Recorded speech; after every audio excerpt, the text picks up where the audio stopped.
Лина апамыздың күйі 8 март, Рысбай Ғадиев атамыздың нұсқасы.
Сегізінші март, бірінші бөлім.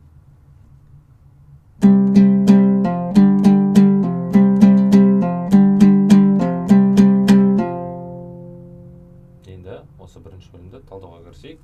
Бір төмен екі жоғарыға жүреді және лига ұғымы бар. Мұқият қарап отырыңыздар. Бірінші сақпен астыңғы шек, екінші дыбысты басамыз, үсті ашық.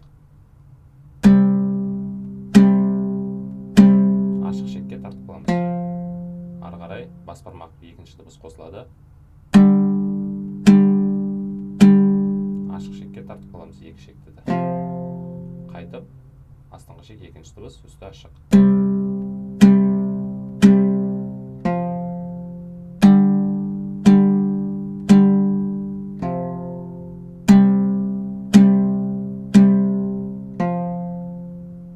Тағы да көрсетем, асып ойнайым.